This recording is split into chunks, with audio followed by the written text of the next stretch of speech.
Malaikat pun tidak diciptakan dengan cara seperti itu. Saudara diciptakan dengan cara seperti itu sebab saudara dan saya dirancang sejak semula untuk terhubung dengan Allah, supaya kita bisa memiliki hubungan yang intim dengan Dia. Tetapi manusia bukan hanya punya kapasitas untuk menjalin hubungan yang sangat intim. Manusia diciptakan dengan satu kebutuhan yang paling mendasar, kebutuhan yang paling esensial, kebutuhan untuk mengalami sebuah hubungan. Hubungan yang penuh dengan keintiman, keintiman yang abadi. Sebagian besar saudara pernah mendengar, membaca, ada seorang artis cantik, kaya raya, terkenal, mati bunuh diri. Kenapa yang seperti itu bisa terjadi? Bukankah dia memiliki segala sesuatu yang orang-orang dunia mengejarnya? Tetapi kenapa setelah dia memperoleh semua hal itu, kecantikan, popularitas, kekayaan, dia mengakhiri hidupnya dengan cara yang sangat tragis, mati bunuh diri. Bapak Ibu dikasih Tuhan, cerita semacam itu menggambarkan satu fakta penting. Fakta penting itu adalah manusia diciptakan bukan untuk dipuaskan dengan kekayaan. Manusia diciptakan bukan untuk dipuaskan dengan popularitas. Manusia diciptakan hanya untuk dipuaskan dengan Allah sendiri. Blaise Pascal berkata satu kalimat dalam bukunya, waktu Allah ciptakan manusia, Allah tempatkan rongga begitu besar dalam diri manusia. Sedemikian besar rongga itu hanya bisa diisi oleh Allah sendiri. Jadi kalau ada di antara Bapak Ibu datang ke tempat ini dan engkau berkata, hidupku tidak memuaskan, percayalah, hidupmu tidak memuaskan bukan karena engkau kurang kekayaan. Hidupmu tidak memuaskan bukan karena engkau kurang popularitas, bukan karena engkau kurang kekuasaan. Kalau ada di antara saudara hidupmu tidak memuaskan, mungkin saudara, rongga itu belum diisi oleh Allah sendiri. And I'm desperate for you. And I'm desperate for you. Saudara, kita diciptakan untuk melekat dengan Tuhan. Maka akan muncul dorongan yang kuat dalam diri kita untuk selalu mencari Allah. Sampai kita ketemu dengan Allah dan kita melekat dengan Dia. Kenapa muncul begitu banyak agama di dunia ini? Sebab setelah manusia jatuh dalam dosa, dorongan dalam diri manusia untuk melekat dengan Allah itu masih ada. Tetapi dorongan itu telah dirusakkan oleh dosa. Sedemikian waktu mereka mencari Allah, mereka akan bertemu dengan ilah-ilah palsu. Hanya jikalau Tuhan menyatakan dirinya kepada kita, kita bisa mengenal Allah yang sejati, Allah yang hidup di dalam Tuhan Yesus Kristus. Yang kedua, saudara, kita melihat Alkitab berkata begini, maka Allah menciptakan manusia itu menurut gambarnya, menurut gambar Allah diciptakannya dia, laki-laki dan perempuan diciptakannya mereka. Jadi Alkitab jelas, waktu menciptakan manusia, Allah menciptakan dua model saja Bapak Ibu, laki dan perempuan. At the beginning God create Adam and Eve, bukan Adam and Steve Bapak Ibu, ya, bukan Adam and Cliff. Poin ini sangat penting. Nanti kita akan belajar pada poin-poin berikutnya bagaimana dunia terus-menerus menyodorkan tentang berbagai macam alternatif perilaku seks manusia yang sangat mengerikan, yang disebut sebuah kelompok namanya LGBT, lesbian, gay, biseksual, transseksual. Bapak Ibu, tekanan-tekanan semacam itu sedang terjadi di sekitar kita. Tetapi kita telah membaca dalam Alkitab, prinsipnya sejak awal sudah sangat jelas. Allah ciptakan manusia menurut gambar dan rupa dirinya. Lalu kemudian manusia ini diberikan kapasitas untuk membangun relasi intim dan diberikan kebutuhan yang paling mendasar untuk mengalami relasi intim. Kita melihat yang berikutnya Bapak Ibu, Kejadian 4 ayat yang pertama. Kemudian manusia itu bersetubuh dengan Hawa istrinya, dan mengandunglah perempuan itu, lalu melahirkan Kain. Maka kata perempuan itu, aku telah mendapat seorang anak laki-laki dengan pertolongan Tuhan. Manusia diciptakan dengan kebutuhan mengalami pengalaman intim. Manusia diciptakan dengan kapasitas kesanggupan menjalin relasi intim. Manusia diberikan pengalaman untuk menikmati relasi intim. Dan pengalaman horizontal itu Bapak Ibu, sudah jelas kita baca dalam ayat Kejadian 4 ayat yang pertama ini. Maka bersetubuhlah Adam dengan Hawa istrinya. Bapak Ibu, kata bersetubuh yang muncul dalam ayat itu dari sebuah kata dalam bahasa Ibrani, yada. Yada itu adalah intimate relationship, hubungan yang sangat intim. Kata yada ini Bapak Ibu, King James Version menerjemahkannya new, mengenal. Tetapi mengenal di situ dalam pemahaman yang sangat dalam, yaitu mengenal lewat sebuah proses pengalaman pribadi. Kata yang sama dengan kata yada dalam perjanjian baru adalah ginosko. Kata ginosko muncul Bapak Ibu ada di banyak tempat dalam perjanjian baru. Salah satunya yang memiliki ekspresi linguistik seperti yang kita baca dalam nats ini adalah terdapat dalam Lukas 1 ayat yang ke-34. Dalam Lukas 1 ayat yang ke-34, Maria berkata begini setelah dia mendapatkan nubuat untuk melahirkan, untuk mengalami kehamilan bayi Yesus. Dia berkata satu kalimat, bagaimana mungkin ini terjadi padahal aku belum bersuami. Tetapi King James Version menerjemahkan, bagaimana ini bisa terjadi? Sebab aku belum pernah mengenal satupun orang pria. King James Version menerjemahkan lebih konsisten. Saya tidak mengatakan penterjemahan Alkitab bahasa Indonesia tidak baik. Saya tidak mengatakan itu. Tetapi ada keterbatasan bahasa Bapak Ibu. Setiap bahasa memiliki kualitas yang berbeda. Sedemikian ketika diterjemahkan seperti sebuah gambar, ketika di-convert, detail gambar itu bisa nggak bagus, kehilangan ketajamannya. Tetapi gambar utamanya tetap tidak hilang. Maka kalau kita ingin mengerti detail, kita perlu mengcompare ke dalam bahasa-bahasa lain untuk mendapatkan gambaran yang lebih akurat. Nah Bapak Ibu, waktu digunakan kata ginosko, ya, itu merupakan kata yang sama dengan kata yada ini. Sebuah pengenalan lewat hubungan pribadi yang intim. Kita lihat Allah merancang manusia dengan kebutuhan untuk mengalami pengalaman intim, diberikan kesanggupan untuk menjalin relasi intim, dan diberikan pengalaman untuk menikmati relasi intim. Dan itu kita baca dengan sangat jelas dalam nats yang kita baca tadi, Kejadian 4 ayat yang pertama. Bagaimana kita dibawa untuk mengalami relasi intim sebagai suami istri. Maka seksualitas itu Bapak Ibu, hubungan seks dalam pernikahan itu Bapak Ibu, bukan sekedar kenikmatan tubuh, bukan sekedar sexual satisfaction, tetapi di dalamnya Bapak Ibu adalah sebuah hubungan yang penuh dengan keintiman yang abadi. Kita melihat prinsip berikutnya Bapak Ibu. Kita akan gabungkan apa yang kita pelajari dari dengan gambar tentang keintiman yang ada dalam Alkitab kita. Kita akan mempelajari Hosea pasal yang kedua ayat 19, lalu Efesus pasal yang kelima ayat 31 sampai dengan 32. Alkitab berkata begini dalam Hosea 2 ayat yang ke-19. Aku akan menjadikan engkau istriku dalam kesetiaan sehingga engkau akan mengenal Tuhan. Kata mengenal yang muncul dalam kitab Hosea ini adalah kata yang sama dengan yang muncul dalam Kejadian 4 ayat yang pertama. Kata yang digunakan adalah yada, yang artinya Tuhan berkata begini, aku akan jadikan kau istriku dalam kesetiaan sehingga engkau dan aku mengalami sebuah hubungan yang penuh dengan keintiman, seperti keintiman suami dengan istrinya. Saya harap saudara tangkap poin penting ini. Waktu Allah ciptakan manusia sejak semula, manusia diciptakan menurut gambar dan rupa dirinya. Dan tujuan akhirnya sangat jelas, supaya saudara dan saya dipersiapkan untuk menjadi mempelai kudusnya.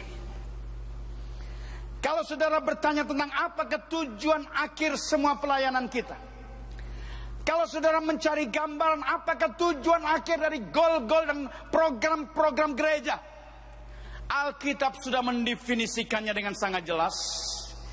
Tujuan akhir pelayanan saudara, tujuan akhir pelayanan gereja, Alkitab sudah mencatat dengan sangat jelas, yaitu mempersiapkan, mempelai kudusnya Tuhan. Program apapun yang saudara buat, kegiatan apapun saudara lakukan, jikalau tidak mengarah pada untuk mencapai bagaimana mempersiapkan, mempelai Tuhan ini hidup dalam kekudusan, saudara tidak sedang bergerak bersama dengan Allah.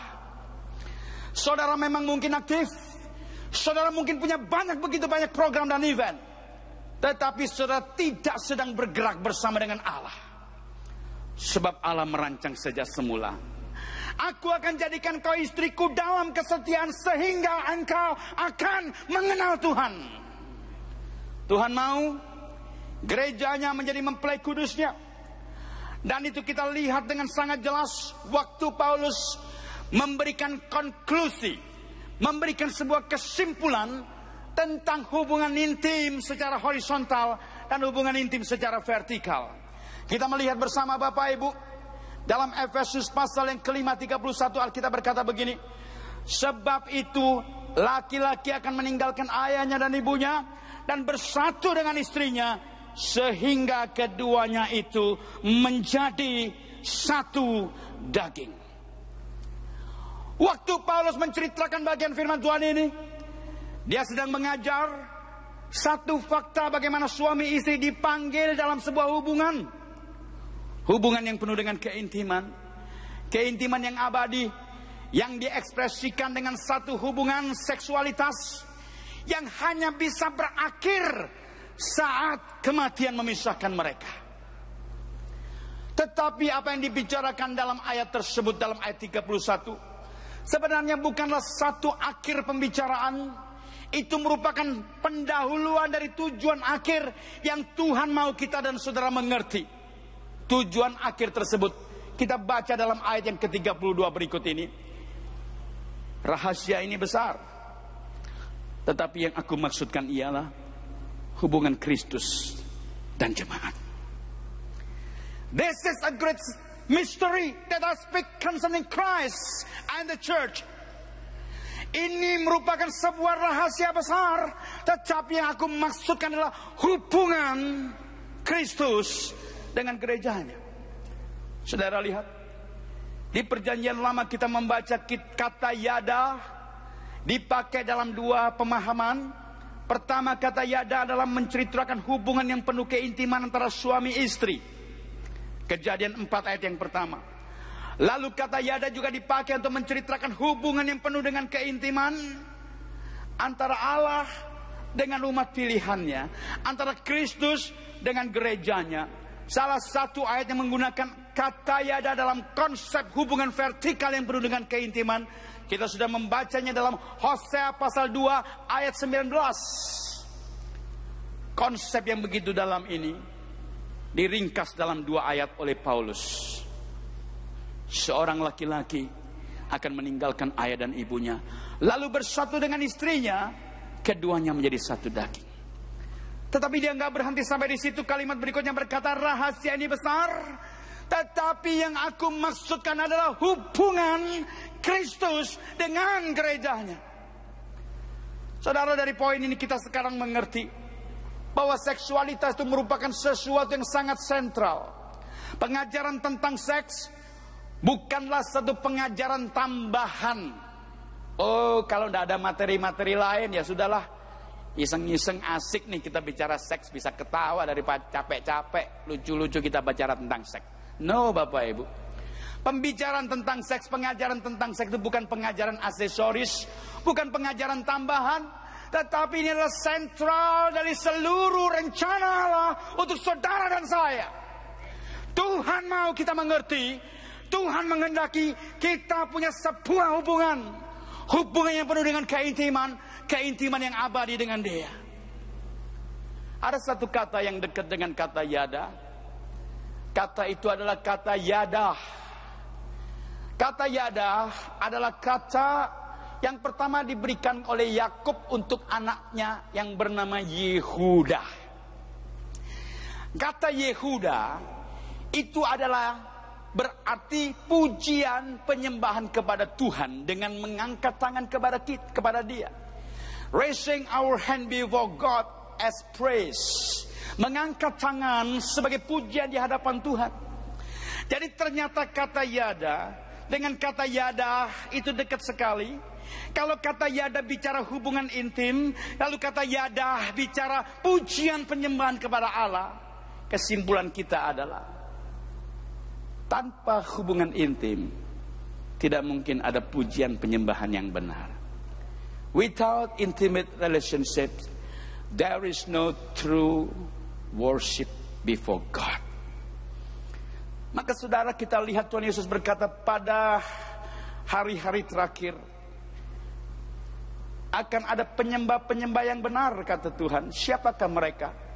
Mereka adalah penyembah-penyembah yang akan menyembah Allah dalam roh dan kebenaran. Kenapa Tuhan Yesus mendeskripsikan dengan sangat clear, akan tiba waktunya penyembah yang benar akan menyembah Allah dalam roh dan kebenaran. Waktu kita membaca nats itu Bapak Ibu, konteksnya adalah sedang terjadi percakapan, diskusi, mungkin ada perdebatan. Orang bertanya begini, guru, menyembah engkau yang benar itu di mana? Di Yerusalem kah? Atau di mana? Atau Samaria? Bicara soal tempat. Dan barangkali kalau itu dilanjutkan akan bicara soal tata cara menyembah. Dan barangkali kalau itu dilanjutkan akan bicara tentang durasi pada saat kita menyembah. Tetapi Tuhan Yesus tidak meladenin pertanyaan yang berpotensi menimbulkan perpecahan, perdebatan itu. Dia berikan sebuah esensi yang paling penting, yang bukan hanya merupakan jawaban untuk orang pada waktu itu, tapi jawaban buat kita hari ini. Dia berkata satu kalimat, akan tiba waktunya penyembah yang benar akan menyembah Allah dalam roh dan kebenaran. Lalu apakah artinya itu Bapak Ibu? Mari kita lihat satu persatu. Alkitab berkata dalam roh. Kalau dikatakan dalam roh, berarti roh yang dibicarakan di situ harus lebih besar dibandingkan dengan yang akan berada di dalamnya. Betul tidak? Kita berada dalam sebuah gedung convention hall namanya Geraha Betani. Berarti gedung ini harus lebih besar daripada kita. Kalau tidak, bagaimana mungkin gedung ini bisa menampung kita? Saudara ngerti? Maka kalau dikatakan dalam roh, roh di situ harus lebih besar dari yang akan berada di dalamnya. Yang akan berada di dalamnya adalah para penyembah. Maka roh ini harus lebih besar daripada para penyembah. Maka roh di situ mengacu kepada Roh Kudus, pribadi ketiga dari Allah Tritunggal.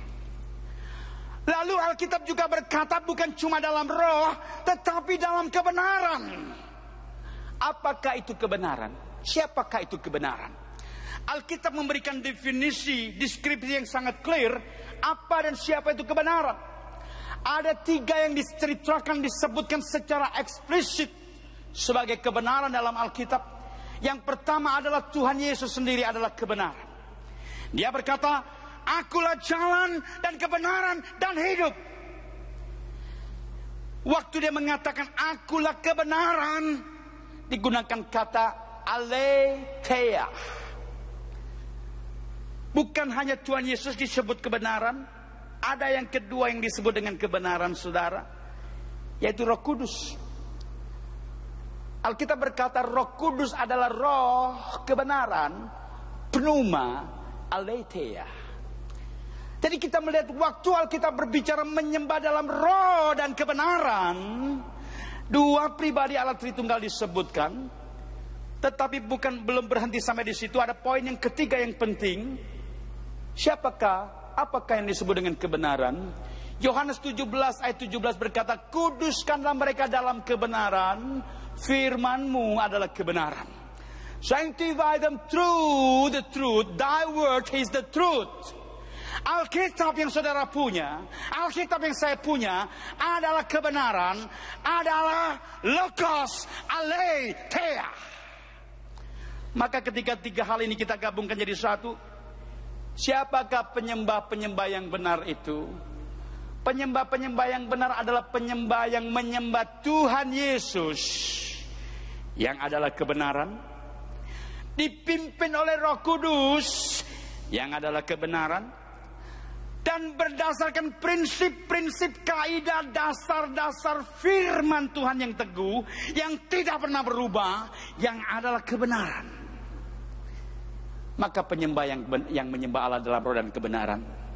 Tiga itu kriterianya, saudara. Kalau orang berkata kami menyembah Allah dalam roh dan kebenaran, tetapi yang ternyata disembah bukan Tuhan Yesus, ternyata yang disembah adalah pemimpin kelompok, ternyata yang disembah adalah pemimpin komunitas, itu bukan penyembahan yang benar. Saya mempelajari bagaimana the history, sejarah dari penyimpangan-penyimpangan kekristenan, munculnya Christian cult, sekte-sekte Kristen itu, saudara. Sekte-sekte itu tetap mengatakan, oh kami menyembah Allah, tapi ternyata pada prakteknya yang disembah adalah pemimpin kelompoknya. Dan itu sangat mengerikan. Lalu yang kedua, saudara, menyembah Allah dalam roh dan kebenaran adalah penyembahan yang dipimpin, dikuasai oleh Roh Kudus. Dan Alkitab berkata Roh Kudus adalah roh yang tertib adanya, roh yang selalu menjunjung, meninggikan Tuhan Yesus. Maka ketika Roh Kudus bekerja, kita akan dengan hati yang sungguh-sungguh meninggikan Tuhan Yesus, memuliakan Tuhan Yesus dengan penuh ketertiban. Dan yang ketiga, saudara, penyembahan yang benar adalah penyembahan jikalau itu tidak bertentangan dengan prinsip-prinsip firman Tuhan. Kita mesti sepakat Alkitab adalah standar tertinggi kita. Hanya jikalau Alkitab menjadi standar tertinggi kita, kita akan menjadi orang-orang yang disebut menyembah Allah dalam roh dan kebenaran. Dan waktu bicara menyembah itu digunakan kata yada, sementara hubungan intim digunakan kata yada.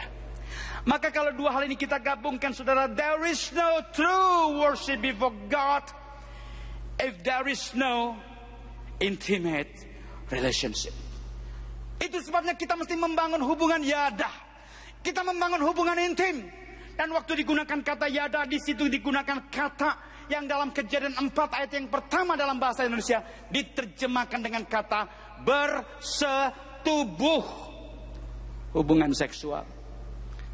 Maka saya harap saudara mengerti, seks itu diciptakan, dirancang oleh Tuhan untuk membuat kita mengerti satu prinsip yang sangat fundamental dan membawa kita ke dalam satu pengalaman yang sangat esensial untuk mengerti realita hubungan yang Allah inginkan terjadi antara saudara dan saya.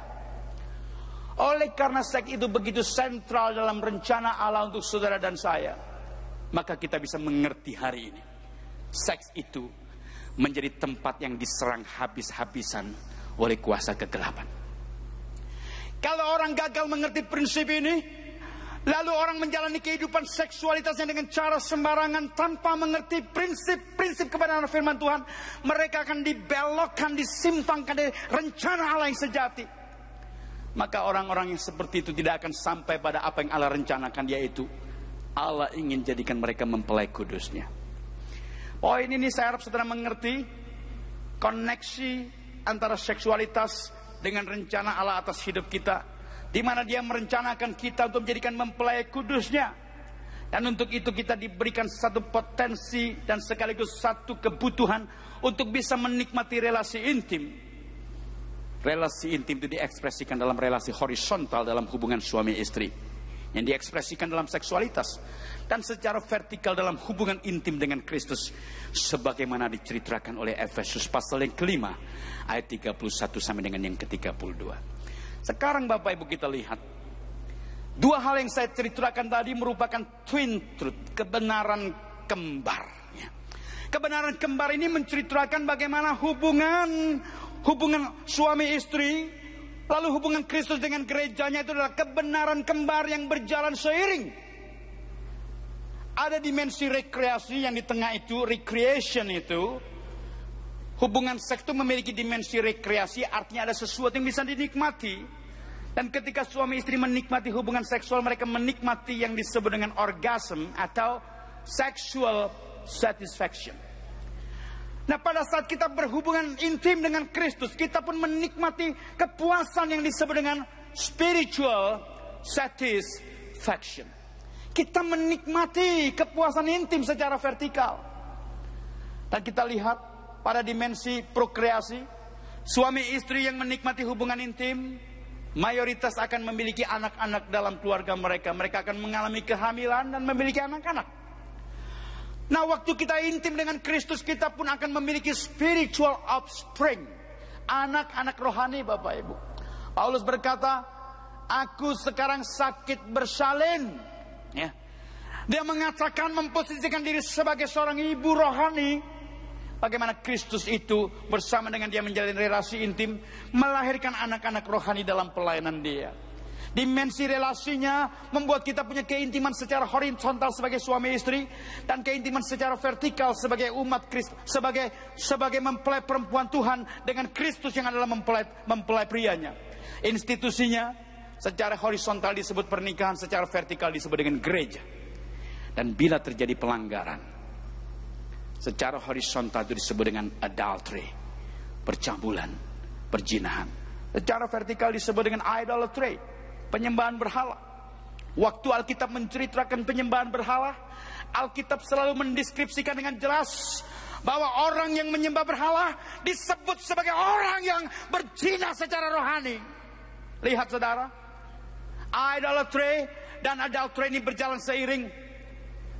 Sebagai medical sexologist, saya pelajari begitu banyak fakta di sekitar kita, bagaimana dosa seksual itu merupakan dosa yang berjalan seiring dengan praktek-praktek penyembahan berhala. Besok kita akan bicarakan itu lebih detail, waktu kita membicarakan demonic sex trap maupun natural sex trap, bagaimana jebakan-jebakan iblis dalam perilaku-perilaku seks manusia. Tetapi kita melihat bagaimana Tuhan yang menciptakan dengan sangat indah seksualitas itu dibawa iblis ke dalam kerusakan yang begitu mengerikan. Sekarang setelah kita memahami betapa seks itu diciptakan dengan sangat baik oleh Tuhan, kita perlu mengerti arena peperangan di mana kita saat ini sedang berperang. Supaya kita tahu bagaimana kita mengarahkan tembakan kita, supaya kita tidak sia-sia dalam berperang, supaya pada akhirnya kita bisa memenangkan peperangan ini. Di manakah battlefield-nya?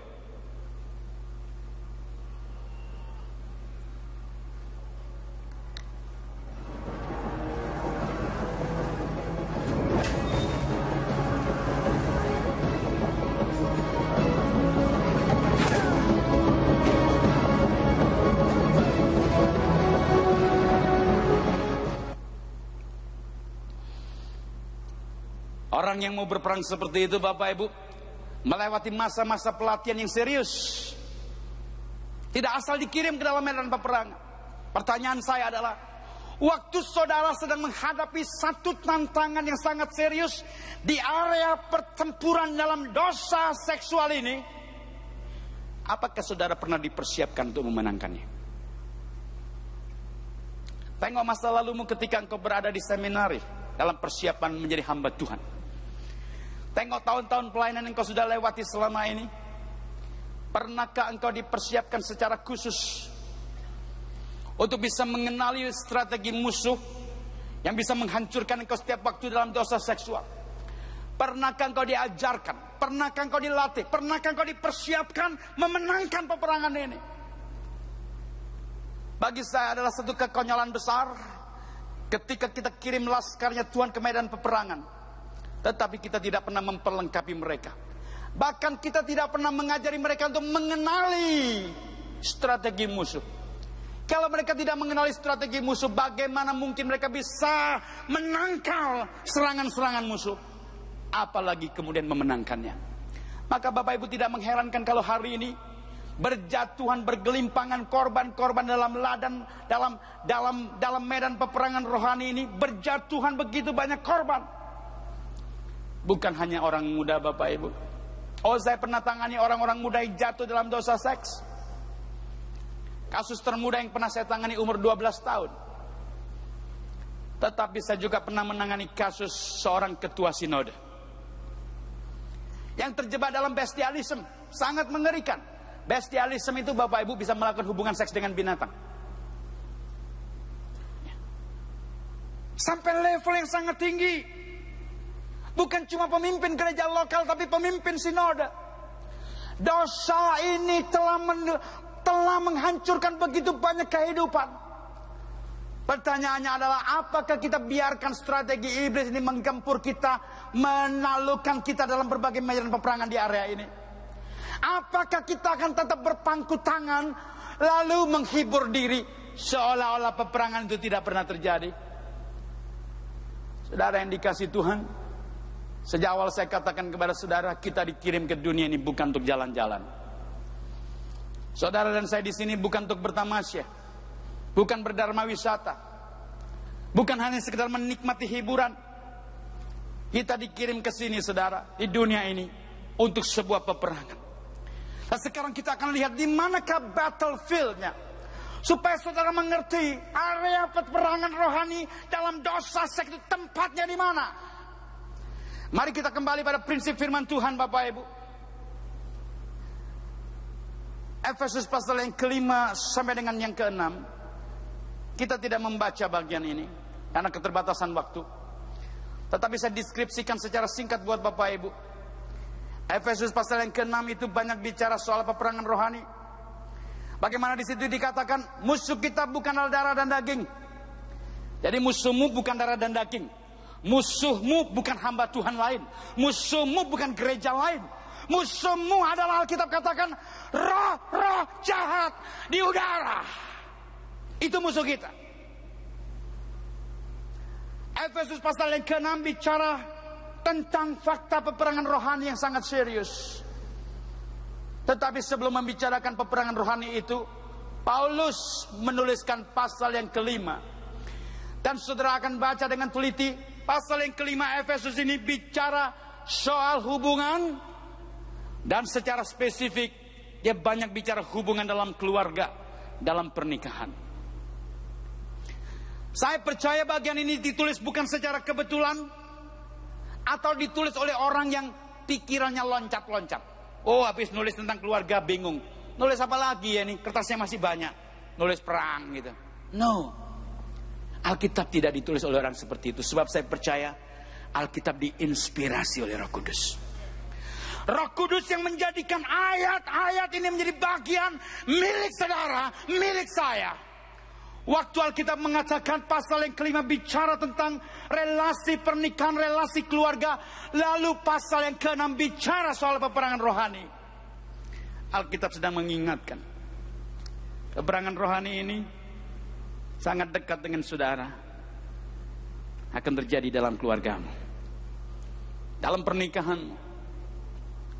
Saudara, waktu Tuhan memulai sejarah manusia di muka bumi, seluruh sejarah kekristenan ditandai dengan pendirian dua lembaga saja oleh Tuhan. Lembaga pertama yang Allah dirikan adalah lembaga keluarga. Lembaga kedua yang Allah dirikan adalah lembaga gereja. Kepada lembaga yang pertama Allah berikan perintah yang sangat penting untuk memberkati dunia ini. Namanya adalah culture mandate, amanat kebudayaan. Alkitab berkata, penuhkanlah bumi dan taklukkanlah itu. Inilah culture mandate, inilah amanat kebudayaan yang diberikan kepada keluarga, kepada institusi pernikahan. Disitulah muncul pemahaman kenapa pernikahan itu meskipun diperintahkan untuk beranak cucu, tidak berarti kita diperintahkan untuk beranak sebanyak mungkin tanpa perencanaan.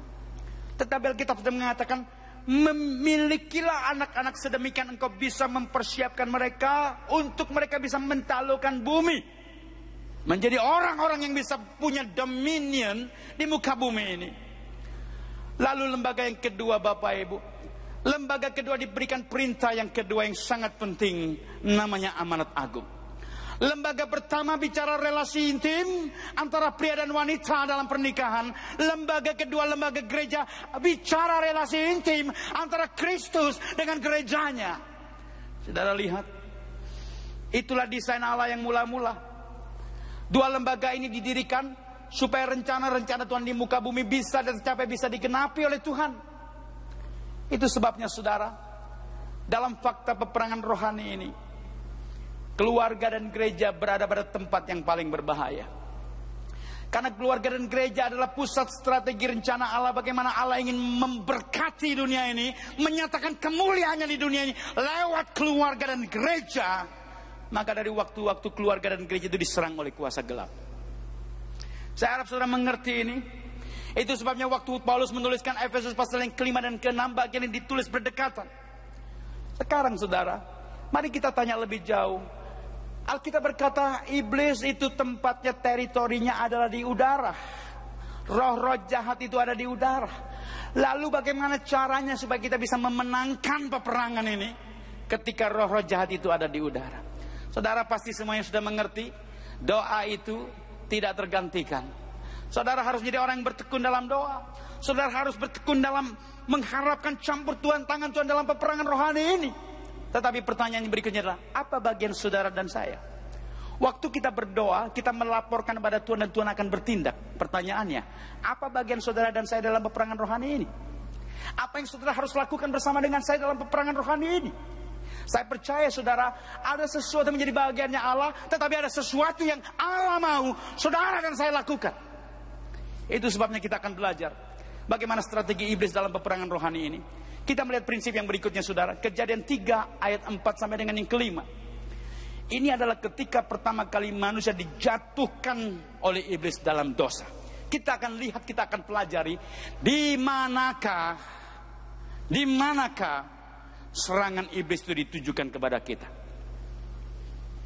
Tetapi ular itu berkata kepada perempuan itu, sekali-kali kamu tidak akan mati, tetapi Allah mengetahui bahwa pada waktu kamu memakannya matamu akan terbuka dan kamu akan menjadi seperti Allah, tahu tentang yang baik dan yang jahat. Ya, tahu akan yang baik dan yang jahat. Jadi kalau saya tanya pada saudara, waktu iblis yang teritorinya ada di udara itu memberikan serangan pada manusia, serangannya ditujukan di mana? Di mana saudara? Di sini saudara.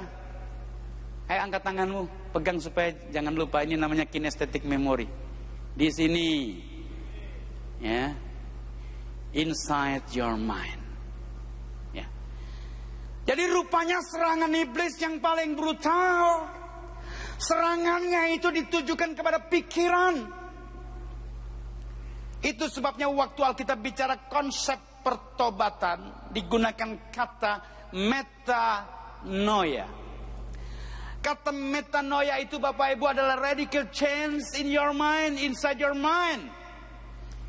Kata metanoia dari dua kata meta dan noia. Noia itu asal katanya nous. Nous itu memiliki 3 elemen Bapak Ibu. Pikiran, logical thinking. Yang kedua adalah feeling, affection, perasaan saudara. Dan yang ketiga adalah will. Ya. Will itu keinginan, kehendak, kemauan.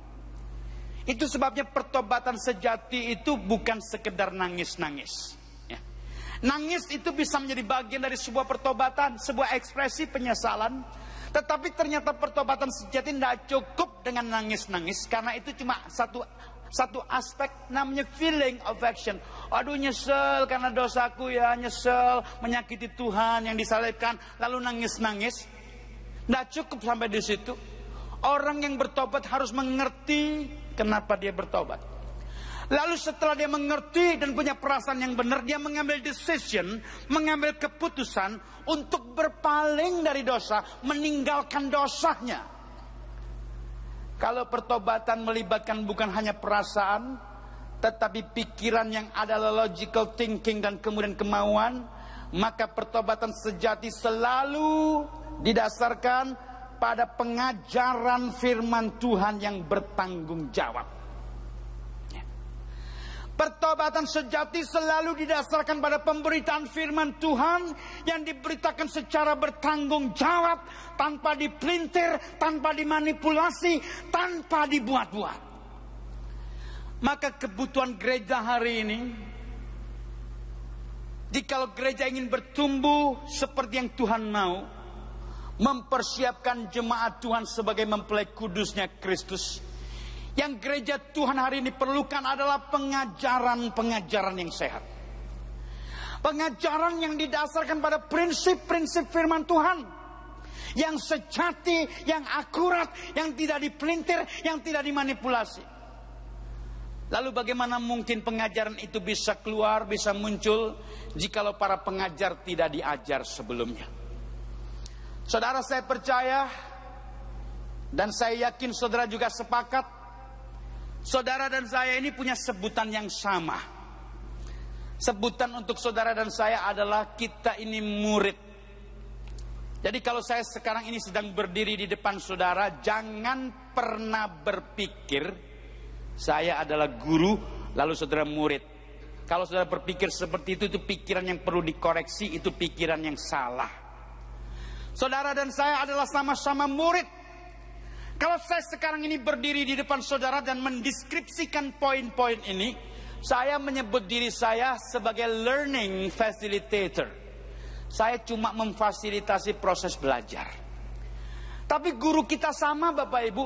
Guru kita adalah Tuhan Yesus.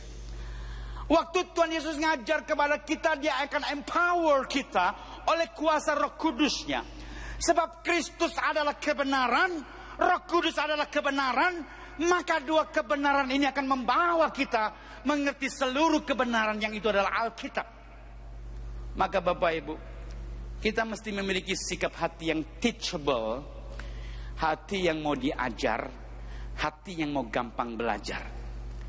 Bagaimana caranya supaya kita bisa selalu dapat berkat dalam pertemuan-pertemuan konvensi seperti ini? Saya selalu berikan analogi sederhana begini, Bapak Ibu. Kalau sekarang tangan saya ini pegang sebuah cawan besar yang ada airnya, lalu saudara ingin mendapatkan air dari cawan besar yang saya pegang ini, saudara membawa selang untuk mengalirkan air itu. Di mana saudara harus menempatkan selang itu? Di atasnya cawan atau di bawahnya cawan supaya air itu bisa mengalir? Di mana? Yang bilang di atas siapa? Yang bilang di bawah siapa? Siapa yang butuh waktu doa puasa dulu untuk jawab pertanyaan saya? Ya saudara ditanya bergumul dulu gitu kan, ini karena pendoa semua ini. Oke. Harus kita letakkan di bawah, amin. Nah, sikap hati seperti itu penting. Kerendahan hati akan membuat kita banyak belajar, Bapak Ibu. Ada orang-orang seringkali datang ke satu konferensi, ke satu seminar, ke satu pelatihan dan ngomongin, wah nggak dapet apa-apa. Kenapa sih kalau ada orang bisa bilang, wah nggak dapet apa-apa? Kalau ada yang ketemu seperti itu, bilang kepada dia, tempatkan selangnya di bawah cawan. Ya. Have a humble heart. Miliki hati itu yang direndahkan di hadapan Tuhan, sebab Dia guru kita, kita cuma murid, Bapak Ibu. Ya. Kita kembali pada pembicaraan kita, Bapak Ibu. Battlefield itu serangannya dalam pikiran. Jadi saya akan tunjukkan kepada Bapak Ibu serangan-serangan rohani yang paling mengerikan, peperangan rohani yang paling dahsyat terjadi dalam sebuah area yang disebut dengan scientific area. Dunia ilmu pengetahuan, Bapak Ibu. Maka kalau gereja Tuhan, kalau saya bilang gereja Tuhan, itu saya sedang bicara kita semua, bukan bicara denominasi. Kenapa? Saudara dan saya adalah gereja Tuhan. Gereja Tuhan itu adalah orang-orang yang dipanggil keluar dari kegelapan menuju terang. Ya. Kembali pada apa yang kita bicarakan tadi, Bapak Ibu. Ya. Gereja Tuhan hari-hari ini gagal mengerti peperangan rohani yang paling serius. Sebab mereka berpikir kalau roh-roh jahat itu di udara, maka peperangan rohani itu sifatnya akan bersifat mistis, di awang-awang, ya. Tidak dalam tataran kehidupan yang nyata begini. Tidak Bapak Ibu. Saya akan tunjukkan kepada Bapak Ibu peperangan rohani yang sangat supranatural terjadi dalam dunia yang sangat natural. Saya ulangi, kalimat ini penting untuk saudara dengarkan. Peperangan rohani yang sangat supranatural terjadi dalam dunia yang sangat natural. Ya. Kalau kita gagal mengerti poin ini, kita akan men-split dua hal ini. Kita akan membedakan antara dunia supranatural dan dunia natural. Kita akan membedakan dunia rohani dan dunia jasmani. Konsep ini sebenarnya adalah konsep yang tidak berdasarkan firman Tuhan. Membedakan yang spiritual dengan yang natural, yang jasmani dengan yang rohani adalah pengajaran Plato. Celakanya sayangnya memang ini sempat mempengaruhi pikiran pemimpin gereja, Bapak gereja kita bernama Agustinus. Maka Bapak Agustinus memiliki konsep keliru di area sexuality. Saya melimitasi di area sexuality sebab Bapak Agustinus punya kontribusi besar dalam pemikiran-pemikiran dia meletakkan dasar-dasar kekristenan sebagai Bapak gereja. Agustinus ini Bapak Ibu mendapatkan pengajaran Plato yang rohani itu adalah baik, yang jasmani itu jahat. Maka seks itu jahat kata Bapak Agustinus karena dia dipengaruhi oleh Plato. Ditambah dengan satu pengalaman hidup masa lalu, Bapak Agustinus ini waktu muda dia hidup secara sembarangan. Dia terlambat bertobat Bapak Ibu sampai hidupnya jatuh bangun sebagai orang muda, hancur karena dosa seksual, bahkan terlibat dalam berbagai macam praktek prostitusi.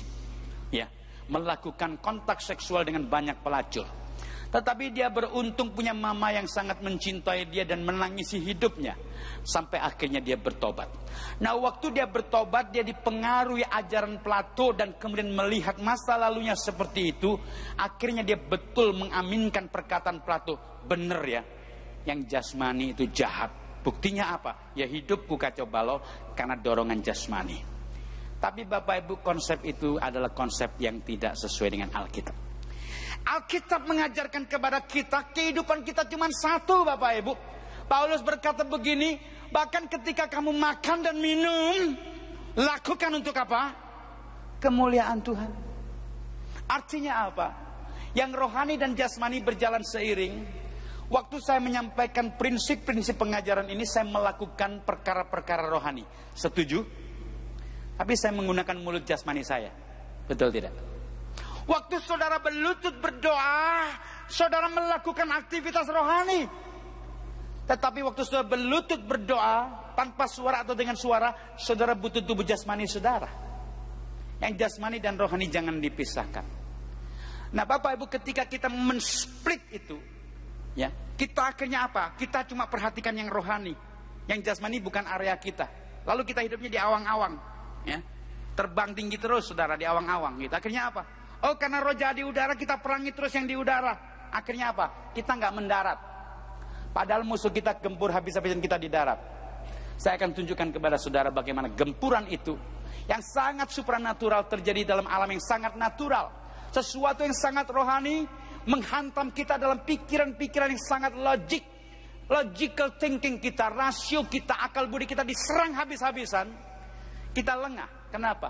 Karena kita berpikir kita fokus cuma pada yang di atas perkara-perkara rohani. Lalu kita mengabaikan perkara-perkara jasmani. Padahal sebenarnya Tuhan tidak pernah memisahkan dua hal itu. Dalam battlefield ini Bapak Ibu, saya akan tunjukkan di unfinished battle ini, peperangan yang belum berakhir ini Bapak Ibu. Ya. Konsep itu ada dalam Lukas pasal 4 ayat 1 sampai dengan yang ke-13. Nanti Bapak Ibu membaca bagian itu. Kita tidak membaca sepenuhnya karena waktu kita terbatas. Satu ayat saya baca di ayat 13. Alkitab berkata begini. Jadi ini Nats menceritakan pada saat Tuhan Yesus dicobai. Lalu muncul satu catatan yang membuat kita mengerti bahwa peperangan itu belum berakhir. Sesudah iblis mengakhiri semua pencobaan itu, ia mundur daripadanya dan menunggu waktu yang baik. Satu hal yang kita perlu belajar dari iblis itu sabar. Sabar dia. Saudara ditunggu sampai saudara menjadi pemimpin gereja lokal dengan jemaat 5.000 orang. Pada saat itu saudara akan diserang. Dia sabar menunggu sampai saudara menjadi rektor STT. Di situ saudara diserang. Kenapa? Dalam sebuah peperangan rohani, tembak satu jenderal itu lebih besar pengaruhnya daripada tembak 100 prajurit kopral, saudara. Dan semua saudara dalam ruangan ini adalah para jenderalnya Tuhan Yesus. Katakan amin. Maka artinya saudara ada dalam situasi genting. Saudara ada dalam situasi genting yang setiap waktu iblis itu bisa menjebak dirimu. Sebab dia sedang menunggu waktu yang baik. Maka saudara mesti waspada. Mesti berjaga-jaga. Dalam soal kejatuhan orang dalam dosa seks, saya melihat tidak ada satupun di antara kita yang imun. Tidak ada satupun di antara kita yang kebal. Besok kita akan bicara, kita akan diskusikan lebih detail. Bagaimana dalam natural sex trap itu, orang sekali berdaud bisa dijatuhkan dalam dosa seks. Yang artinya saudara dan saya punya kerawanan. Maka kita mesti ngerti strategi iblis. Lalu kita menghadapi dengan strateginya Tuhan. Kita bekerja bukan asal kerja. Bukan akan sekedar bikin kegiatan. Kita bekerja secara terencana, secara strategik. Saya akan tunjukkan kepada saudara saat ini bagaimana serangan iblis dalam dosa seksual ini, Bapak Ibu, belum selesai. Melewati sebuah peristiwa besar dalam dunia ini yang disebut dengan sexual revolution. Di sini saya akan tunjukkan kepada saudara peperangan rohani yang paling dahsyat dalam generasi ini terjadi di satu tempat yang disebut dengan scientific area. Ya, wilayah ilmu pengetahuan, Bapak Ibu. Dunia ilmu pengetahuan, Bapak Ibu. Hari Senin kemarin saya baru kembali dari satu perjalanan pelayanan di satu negara yang semakin hari semakin mengerikan dalam dosa seksnya. Bagaimana di negara ini kelompok LGBT itu menekan orang, bahkan gereja Tuhan. Saya bertemu dengan satu sinode besar di negara tersebut, dan pemimpin rohani yang masih cinta pada firman Tuhan berada dalam tekanan yang sangat serius. Mereka mengatakan, kami diminta untuk segera menerima peraturan bagaimana kami harus menerima pendeta homoseks, pendeta lesbian, supaya mereka bisa menjadi gembala di gereja-gereja lokal. Saudara yang dikasih Tuhan, ini bukan cuma masalah sosial, ini bukan cuma masalah politik, ini peperangan rohani yang sangat serius. Saya katakan kepada teman-teman kita di sinode tersebut, sebagaimana saya katakan kepada saudara, ini peperangan besar. Kalau sebuah peperangan besar terjadi, kita nggak bisa menang tanpa strategi yang baik, tanpa kita mau bergandengan tangan dengan baik, lalu memperbesar kekuatan tentara kita. Saya bersyukur mereka menangkap pesan Tuhan. Doakan Bapak Ibu. Kami sedang berencana untuk bikin sesuatu yang besar tahun depan di negara tersebut. Untuk bikin sebuah konferensi untuk melatih para hamba-hamba Tuhan supaya mereka bisa melakukan mengajarkan pemberitaan kebenaran tentang kekudusan seksual ini. Ya, saudara jangan berpikir itu nggak terjadi di Indonesia. Sedang terjadi Bapak Ibu di sekitar kita. Nanti saya akan tunjukkan kepada Bapak Ibu. Tapi kita bersyukur Bapak Ibu, kita belum mendapatkan tekanan sebesar teman-teman kita di negara-negara lain. Tetapi kalau kita tidak waspada, kita sedang menikmati spiritual entertainment. Hati-hati. Hati-hati kalau kita sedang terjebak menikmati spiritual entertainment. Oh, kita bersenang-senang, hidup kita seperti di sorga, kita hidup dengan penuh kedamaian. Hati-hati. Saya sudah ingatkan saudara, sudah ingatkan saya juga, bahwa kita di sini saudara kita diperintahkan untuk berperang. Miliki spirit untuk sebuah peperangan rohani, menghadapi tekanan-tekanan seperti itu. Nah, saya akan tunjukkan bagaimana histori dalam sexual revolution itu melibatkan tokoh-tokoh ini. Yang pertama adalah Albert J. Kinsey. Bapak Ibu, orang ini adalah orang pertama yang menulis sebuah buku judulnya Sexual Behavior in Human Male pada tahun 48. Lalu buku yang kedua ditulisnya pada tahun 53, Sexual Behavior in Human Female. Orang ini waktu menulis buku direspon begitu luar biasa di seluruh dunia, Bapak Ibu. Bukan hanya dalam meja-meja persidangan ilmiah di dunia, tetapi kemudian dia diterima dalam pemberitaan-pemberitaan di mass media massa. Koran, radio, televisi menyiarkan orang seperti ini dan konsep-konsepnya.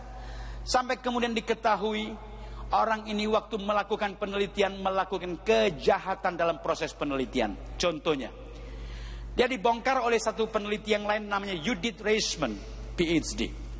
Waktu bikin penelitian ternyata Bapak Ibu, dia bikin penelitian di kelompok orang homoseks. Jadi komunitas homoseks diteliti, tentu akan dapat angka yang tinggi. Wong di situ memang homoseks semua, ya kan? Lalu kemudian diproyeksikan kepada populasi umum.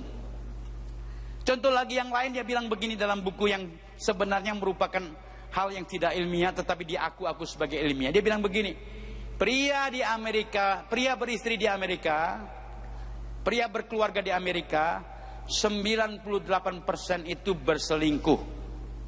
Berselingkuh itu istilah zaman sekarang yang membuat kita tidak melihat itu sebagai dosa. Berselingkuh itu bahasa Alkitabnya adalah berzina, Bapak Ibu, ya. Mari kita senang gunakan kata-kata yang ada dalam Alkitab karena akan mendeskripsikan dengan jelas. Kenapa? Kalau orang berkata berselingkuh, orang ditanya lagi, selingkuh itu apa? Ada yang jawab begini, oh selingkuh itu selingan indah, keluarga tetap kukuh. Itu bohong, ya. Yuk selingkuh, yuk berzina, keluargamu hancur, anakmu menderita, ya. Nah, Alkitab mengajarkan itu perzinahan. Kinsey bilang 98% pria Amerika itu punya sexual affair dengan wanita lain. Sekarang saya mau tanya, andai kata para bapak di sini adalah pria Amerika waktu itu yang membaca tulisan Kinsey yang mengatakan 98% pria berkeluarga di Amerika punya selingkuhan, punya sexual affair, sedang berzina, dan bapak-bapak ternyata adalah pria yang tidak berselingkuh. Pertanyaan saya, bapak-bapak merasa menjadi minoritas atau mayoritas? Kinsey berkata, saya ulangi ya, pembelajaran firman Tuhan itu harus dipikir. Dengar dengan baik ya. Dengan firman Tuhan harus dipikir. Kenapa? Pertobatan sejati bukan cuma melibatkan perasaan. Pertobatan sejati melibatkan logical thinking. Metanoia itu melibatkan logical thinking. Saudara harus sungguh mengerti. Maka konsentrasi dengan baik. Kinsey berkata 98% pria Amerika selingkuh. Andai kata bapak-bapak di sini adalah pria Amerika, tapi bapak-bapak ternyata tidak berselingkuh, bapak-bapak merasa minoritas atau mayoritas? Minoritas. Gua nggak selingkuh. Padahal Kinsey bilang 98 selingkuh. Aduh, gua ternyata masuk yang 2%. Minoritas. Orang minoritas cenderung merasa normal atau tidak normal? Ngerti cara kerjanya sekarang? Ya. Begitu pria-pria ini ngerasa dirinya nggak normal, mereka ingin membuat dirinya normal. Gua mau normal dong. Gimana akhirnya? Yang nggak berzina jadi berzina. Kenapa? Dianggap normal, mayoritas. Lalu bagaimana yang ternyata yang waktu itu dilontarkan sudah berzina? Dulunya ada guilty feeling, rasa bersalah, berdosa. Tiba-tiba setelah baca itu, waduh, nggak perlu merasa bersalah. Kenapa? Everybody does it. Semua orang melakukannya. Saya ngerti.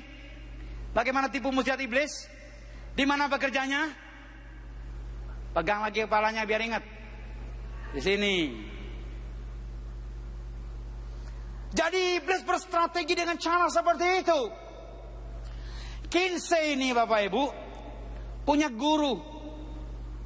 Gurunya namanya Freud, Sigmund Freud. Kalau anak-anak Bapak Ibu belajar psikologi, itu akan diajari tulisan-tulisannya Freud. Nah, mumpung belum terlanjur, saya ingatkan ya, yang anak-anaknya mau sekolah psikologi, kalau belajar tulisannya Freud, ingat ini dengan baik. Freud itu dipengaruhi oleh dua hal. Pertama, dia dipengaruhi oleh Greek mythology, mitos Yunani. Yang kedua, dia dipengaruhi oleh Darwinism atau evolutionism. Saya akan tunjukkan dasar pemikiran Freud ini ngawur, karena dia bersandar pada filosofi yang salah. Kalau dia bersandar pada filosofi yang salah, teori-teorinya akan salah. Kalau teorinya salah dianut oleh orang lain pasti salah. Jadi kalau kita bisa buktikan Freud salah, Kinsey akan salah. Mari kita lihat dulu evolutionism. Ya, jadi yang mempengaruhi Freud ini evolutionism. Penulisnya bernama Charles Darwin, anaknya pendeta, kepahitan tapi hati-hati ya jadi pendeta ya. Hati-hati kita kalau anak kita kepahitan bisa jadi orang seperti Darwin. Ya. Nah ini Darwin Bapak Ibu ngomong begini. Setelah dia mengamati, ternyata dalam teori dia berkata begini, manusia itu berkembang dari kehidupan yang lebih sederhana, yang paling dekat adalah monyet. Itu ajaran Freud, itu ajaran evolutionism, ajaran Darwin. Dan itu diajarkan di sekolah-sekolah anak-anak kita yang menyedihkan, termasuk sekolah Kristen masih mengajarkan itu. Padahal itu teori bertentangan dengan firman Tuhan. Tetapi bukan cuma bertentangan dengan firman Tuhan, itu teori ngawur. Mari kita buktikan kengawuran teori evolutionism Bapak Ibu. Dengan cara berpikir yang sederhana, tapi tetap masih berpikir. Ya. Kalau manusia itu berkembang dari monyet, manusia itu adalah perubahan dari monyet. Kenapa setelah berubah jadi manusia, monyetnya masih ada? Ngerti Bapak Ibu? Nggak masuk akal dong. Harusnya kalau memang perubahan dari monyet, setelah berubah jadi manusia, monyetnya udah habis. Sudah berubah jadi manusia. Buktinya monyet masih ada. Bahkan organisme satu sel, ya, makhluk hidup mikroorganisme satu sel yang disebut dengan makhluk pionir itu masih ada sampai hari ini. Tetap ada sampai hari ini. Konsep dalam pemikiran sederhana ngawur, salah. Yang kedua, dalam genetika modern sedikit lebih tinggi ilmunya ini Bapak Ibu, ya. Ilmu genetika modern mengatakan spesies makhluk hidup itu memiliki jumlah kromosom yang tidak pernah berubah dari waktu ke waktu.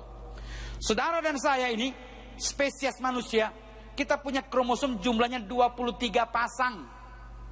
22 pasang autosom, satu pasang seks kromosom XX dan XY. Itu nggak pernah berubah Bapak Ibu.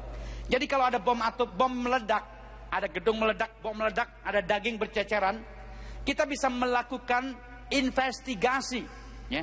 Kita bisa melakukan criminal investigation untuk mengetahui ini daging apa. Manusia, kambing, anjing, kucing akan bisa diketahui ini daging manusia, ini daging kambing atau kucing. Dari mana? Jumlah kromosomnya.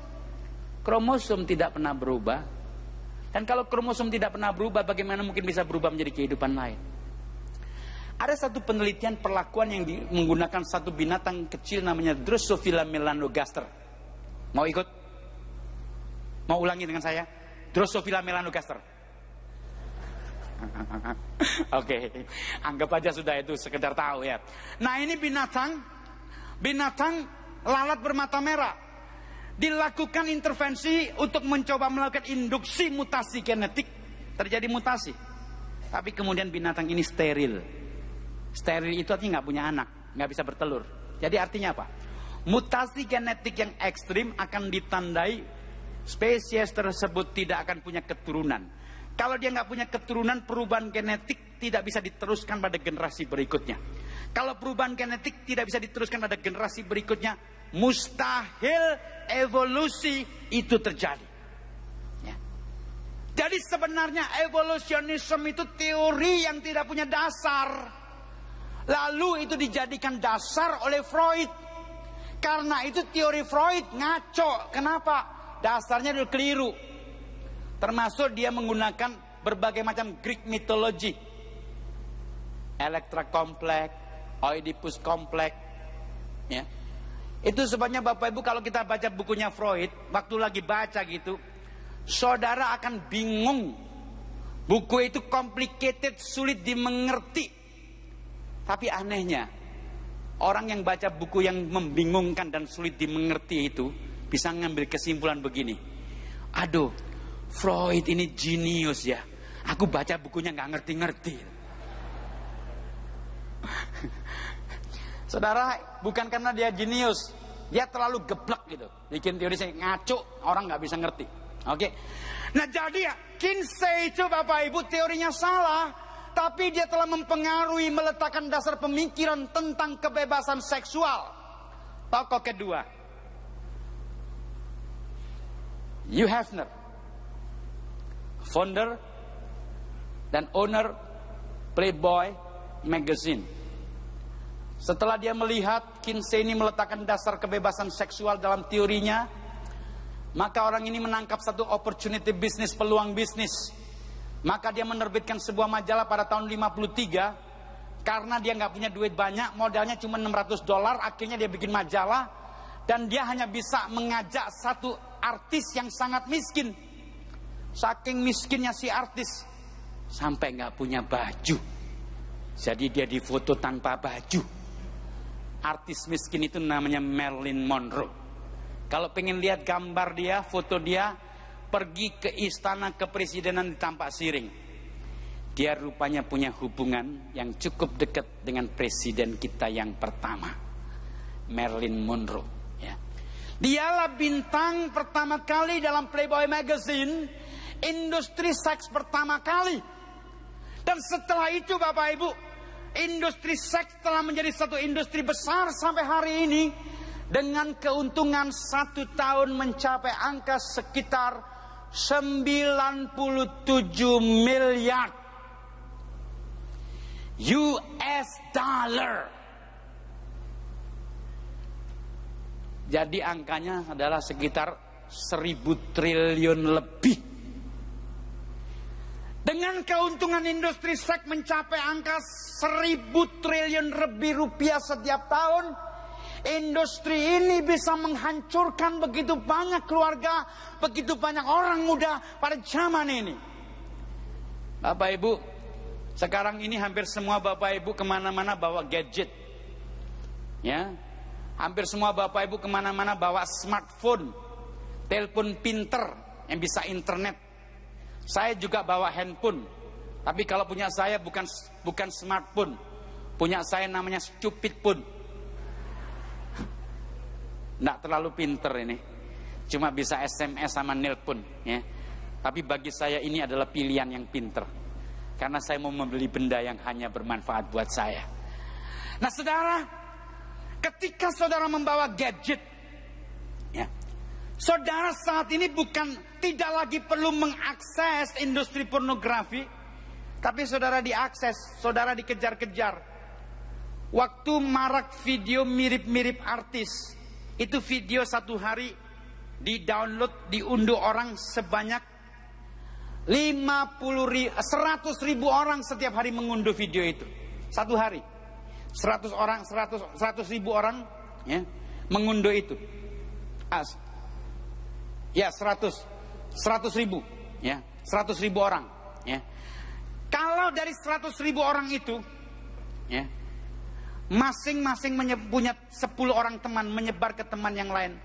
Katakanlah 10%, 50% dari 100.000 itu kan 50.000. Kalau yang 50.000 itu menyebarkan kepada 10 orang temannya, sudah 500.000 Bapak Ibu sebarannya. 500.000 itu nyebar liar, namanya viral effect. Nyebar dengan sangat tidak terkontrol kemanapun, termasuk masuk dalam gadgetnya pendoa syafaat. Bisa masuk di sana. Oh saya percaya kalau pendoa syafaat akan terima itu, dia akan berkata begini, aduh dunia ini makin jahat, makin banyak dosa seperti ini. Coba aku lihat supaya pokok doaku jelas. Melihat juga saudara. Artinya apa?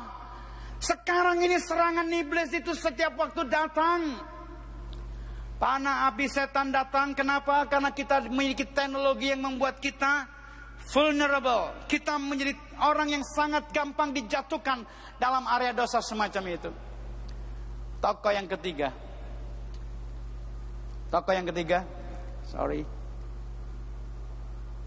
namanya Helen Brown.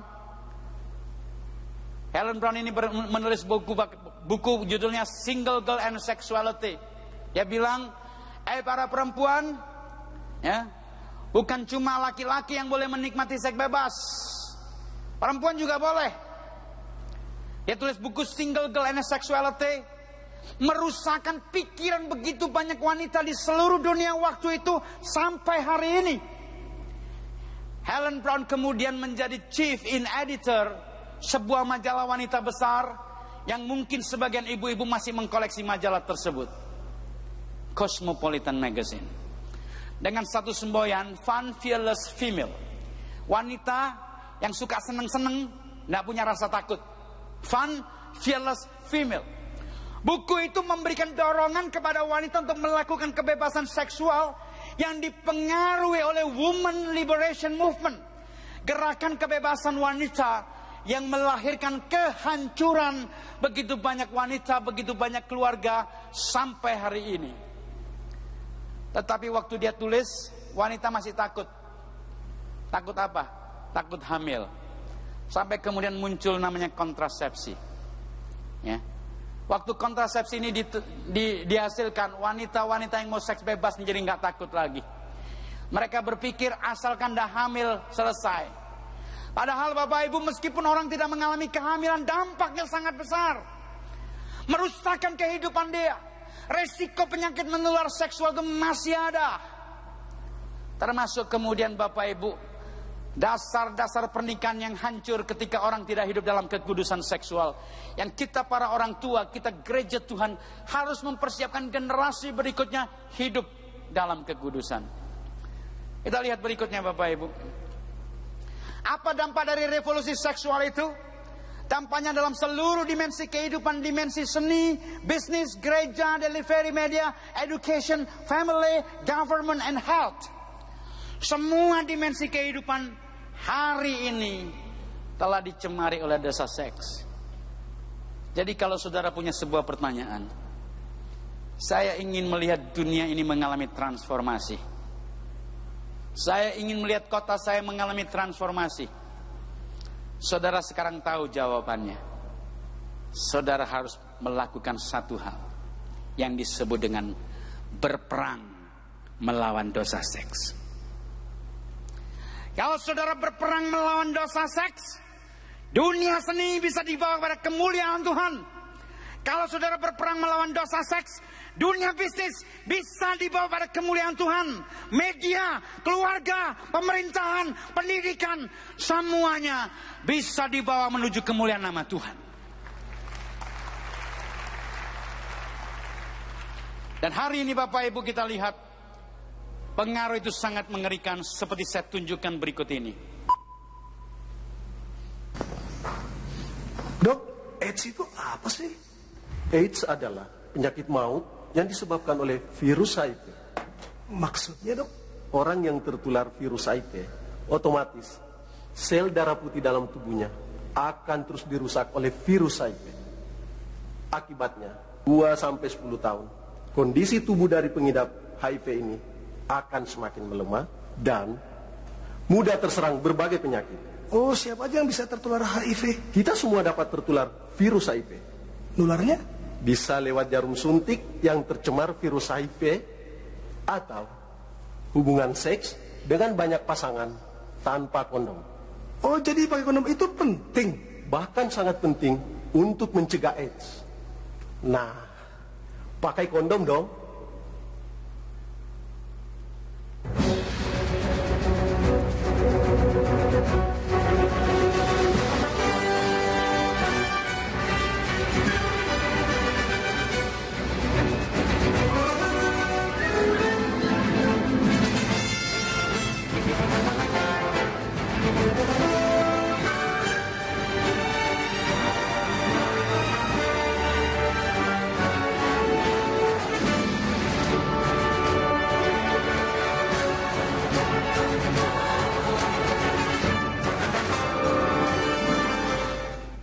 Saya lihat itu peperangan rohani terjadi dalam dunia bagian di mana? Di dalam kehidupan yang sangat natural. waktu saudara nonton TV ada iklan semacam ini, terjadi peperangan rohani. Lihat hidup kita saudara tidak terpecah-pecah. Ya, kita lihat serangan semacam itu, apa akibatnya? Akibatnya orang berpikir begini, asalkan gua pakai kondom, hubungan seks itu nggak beresiko apapun. Itu kebohongan yang sangat mengerikan. Saya kasih satu fakta medis lain dari yang belum saya tunjukkan di sana tadi. Tadi saudara sudah melihat Weller and Davis bilang kegagalan kondom itu bisa mencapai angka 20%. Bahkan dia punya penelitian lain dipublish di CDC Atlanta, kegagalannya mencapai 33,3%. Artinya 1 di antara 3 orang yang pakai kondom melakukan hubungan seks berisiko, dia tertular HIV. Kenapa bisa terjadi? Saya kasih tahu Bapak Ibu. Kondom itu terbuat dari bahan latek. Pori-pori kondom yang terbuat dari bahan latek itu diameternya 5 mikron Bapak Ibu. Jadi bahan latek itu pori-porinya 5 mikron. Virus HIV besarnya 0,1 mikron. Virus yang 0,1 mikron bisa lewat lubang 5 mikron tidak? Bukan cuma bisa, rame-rame lewatnya Pak. Rombongan.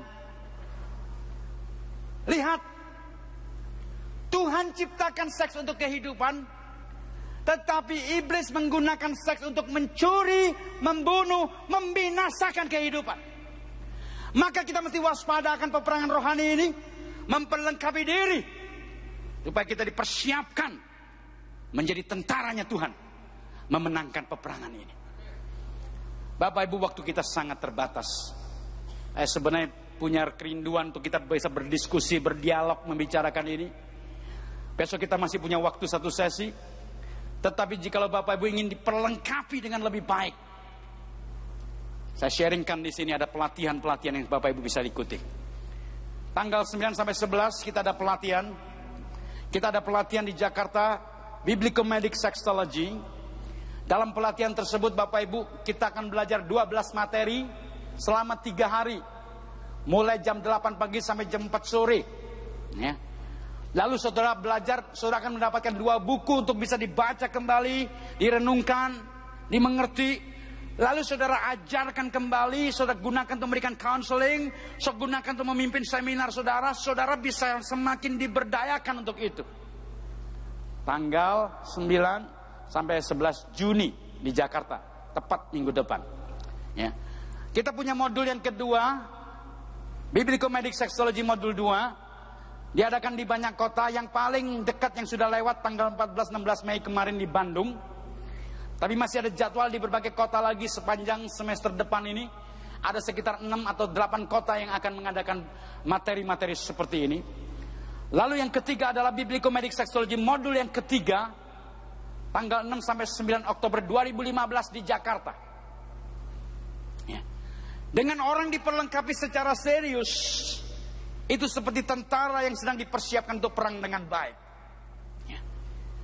Setiap bagian diajarkan dengan sangat detail. Jadi yang Bapak Ibu terima selama 2 hari ini, dalam 2 kali 90 menit ini adalah pendahuluan. Jadi saya berharap Bapak Ibu jangan merasa, waduh sudah cukup belajar, selesai, selulus. Enggak. Ya. Saudara baru pendahuluan selama 2 kali 90 menit ini. Kita punya 3 modul untuk leader. Total SKS-nya 6 SKS.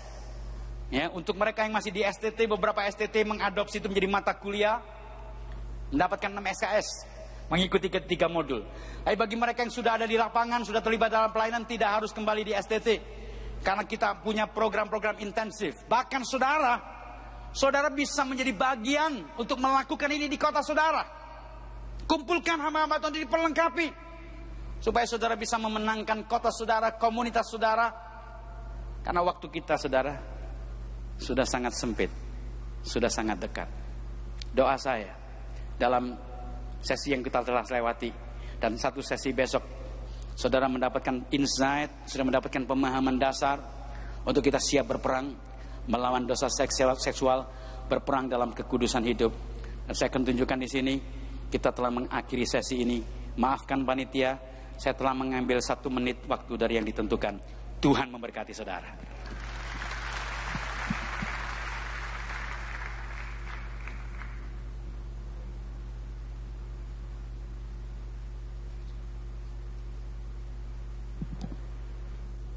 Shalom. Saudara diberkati.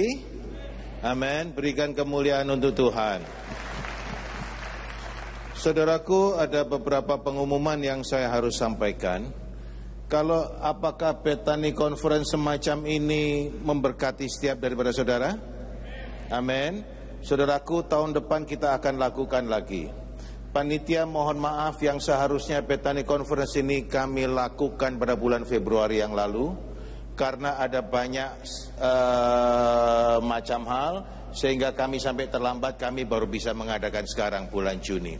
Tahun depan kita juga akan mengadakan bulan Juni lagi, saudaraku. Akhir Juni mulai 23 sampai 26 Juni tahun 2015. Kenapa kami memberitahukan jauh-jauh hari? Supaya saudara-saudara yang dari jauh, ada yang dari Papua, saudaraku ya, itu lebih jauh dari Singapura, lebih jauh dari Malaysia, saudara-saudara bisa pesan tiket lebih dahulu supaya bisa pesan dengan harga murah. Saya mengulangi pengumuman yang kemarin untuk para pejabat, yaitu mulai dari evangelis, pendeta pembantu, pendeta muda, dan pendeta penuh. Saudaraku, ada saudara diharapkan untuk membuat foto. Ya, ada foto booth di bawah. Di bawah itu di lantai 1, saudara kalau ada denah ini, nah denah yang seperti di gambar itu adalah denah lantai 1. Pas di tengah-tengah itu ada bulatan, saudaraku. Di daerah bulatan itu, di daerah bunderan itu, saudaraku, itu ada foto booth. Saudara bisa bikin foto di situ, tidak pakai bayar.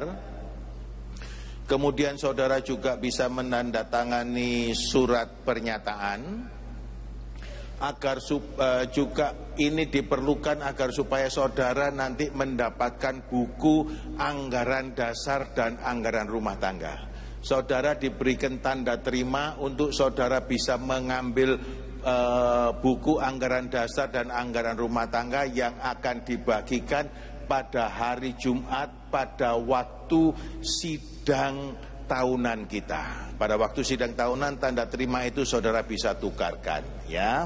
Oke, itu ada mulai jam 10 sampai jam 5 sore. Maksud saya foto booth-nya, supaya memberikan waktu kepada saudara tidak bersama-sama sekaligus, supaya tidak antri terlalu banyak. Saudara bisa nyicil berapa orang di bawah pergi ke bundaran itu, saudaraku, ya.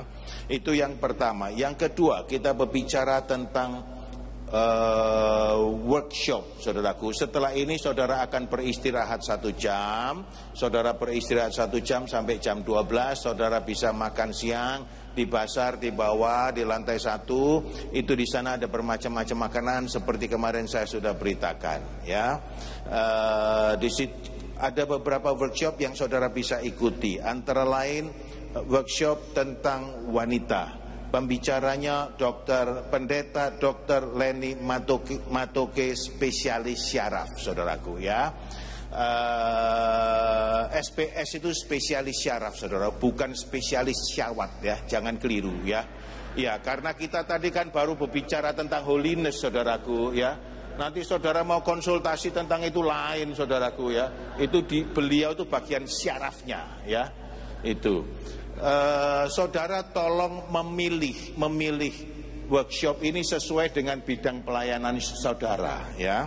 Yang wanita boleh pilih itu. Kemudian ada marketplace, pembicaranya pendeta Yosia Abdi Saputra, bertempat di multipurpose C di lantai 1, ya. Tadi mohon maaf, wanita itu bertempat di bangket. Saudara harus lihat denah ini dan semua ada di bawah. Saudara bisa tanya. Kemudian ada praise and worship. Praise and worship itu berada di ruangan ini, di plenary hall ini, ya. Yang berbicara praise and worship tentang musik, pujian, penyembahan, ada beberapa macam musik. Saudara ada di sini, ya. Nanti saudara diarahkan ke ujung sana sini dan sebagainya. Kemudian berbicara tentang sekolah minggu. Tempatnya adalah multipurpose B dengan pembicara pendeta pembantu Irma Monica, saudaraku, beserta dengan tim. Kemudian ada untuk kaum muda, youth, pembicaranya pendeta John Pangabean, bertempat di SD 1. SD 1 ada di lantai 1, saudaraku. Kemudian juga berbicara workshop tentang doa. Pembicaranya adalah Pendeta Sakaria Freddy Riva. Tempatnya STT 3. STT ada di sebelahnya bangket. STT 3. Kemudian berbicara tentang pengajaran. Pembicaranya adalah Pendeta Bambang Hengki. Bertempat di STT 1, saudaraku. Kemudian ada juga tentang multimedia. Pembicaranya adalah Saudara Moho dengan timnya, bertempat di STT 5, ya, STT 5. Ini workshop akan dimulai pada jam 12. Saudara mempunyai waktu 1 jam beristirahat, dan kemudian saudara segera pergi ke tempatnya sebelum jam 12. Tuhan Yesus memberkati. Mohon maaf ada yang lupa. Pengumuman tentang Youth Conference. Youth Conference itu diadakan pada hari Jumat sore. Youth Conference adalah berbicara tentang konsep rohani anak-anak muda yang saudara tidak akan dapatkan pada kebaktian-kebaktian umum. Dan juga ada talk show dengan para veteran youth, saudaraku, termasuk Bapak Aswin Tanusaputra itu adalah produk daripada youth.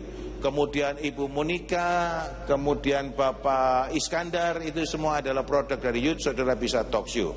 Kemudian nanti sore KKR akan dimulai jam 6:30, saudaraku. Kami mengharapkan saudara hadir tepat waktu agar supaya kami juga bisa mulai itu tepat waktu. Tuhan Yesus memberkati.